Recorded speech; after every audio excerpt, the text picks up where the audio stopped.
A vida de jornalista nem sempre segue uma rotina organizada. Newton Queiroz atuou durante 20 anos como fotojornalista em veículos da cidade de São Paulo. Nesse período, Newton foi versátil, cobriu manifestações políticas, ocorrências policiais, esporte e rebeliões em presídios. Lidar com realidades tão diferentes em horários inusitados era desafiador. Eu saí de um incêndio, por exemplo, cheguei na redação todo cheio de fuligem, tudo suado, tudo danado, e aí já me deram uma pauta na sequência que era um jantar, né? Eu saí por volta de 6 horas que eu cheguei na redação, que era uma pauta, era um jantar no consulado britânico, que era muito sofisticado, uma coisa muito...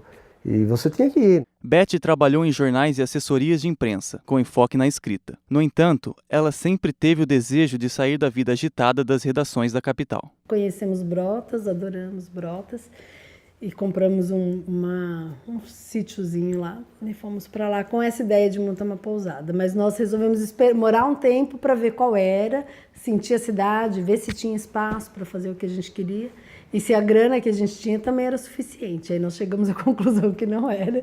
Construímos uma casa para a gente, ficamos morando lá, mas desistimos de fazer pousada porque realmente era um outro padrão econômico. Em meio a essa rotina maluca de trabalho, Newton e Beth se conheceram. Casar-se com uma pessoa da mesma profissão foi importante para o relacionamento duradouro, uma vez que são casados há 26 anos. E tem esse outro lado, né? A Beth também é louca, né? Então deu certo.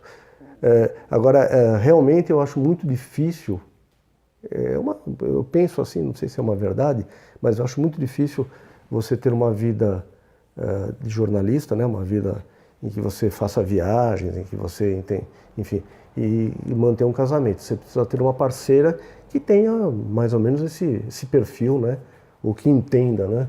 O início do relacionamento acontece por meio de uma amiga em comum, que também era jornalista. Tinha uma amiga que trabalhava comigo também, na Editora Abril, e trabalhava meio período lá comigo, e meio período ela trabalhava num jornal, né?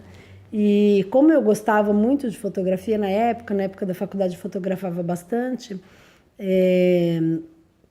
e então às vezes eu tinha alguma dúvida e a Mônica sempre falava do meu amigo fotógrafo. Então quando eu tinha alguma dúvida eu falava assim, ó, pergunta lá pro seu amigo fotógrafo como que faz tal coisa, Não existia equipamento digital, era tudo mecânico. E aí ela falava, tá bom, vou perguntar e te falo. Então ela fazia esse trabalho, né? Quando eu tinha dúvida, meu amigo falou que você faz assim, faz assado, faz assado. E aí foi assim que nós nos conhecemos. A transição da rotina das redações para o mundo acadêmico aconteceu depois da chegada dos filhos. Assim que o primeiro nasceu, tudo mudou. E aí quando eu engravidei do Pedro, aí eu tive certeza absoluta que eu não queria criar um filho em São Paulo, né? A minha vida em São Paulo era muito louca, né?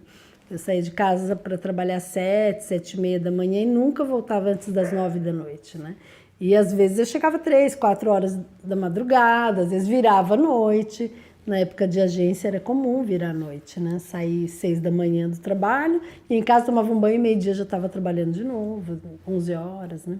Newton e Beth trabalham na Unify, lecionando nos cursos de jornalismo e publicidade e propaganda. Uma rotina baseada na troca de experiências vividas em sala de aula. O trabalho dele não interfere no meu, nem o meu no dele, né? Isso não interfere em absolutamente nada. O pouco que a gente fala sobre a faculdade é sobre como tocar uma aula, né? Eu aprendo muito com a Beth, que a Beth é uma pessoa, eu acho uma pessoa muito competente, e eu acho que ela também aprende algumas coisas comigo. A gente tenta trocar umas figurinhas para produzir aulas bem mais interessantes, né?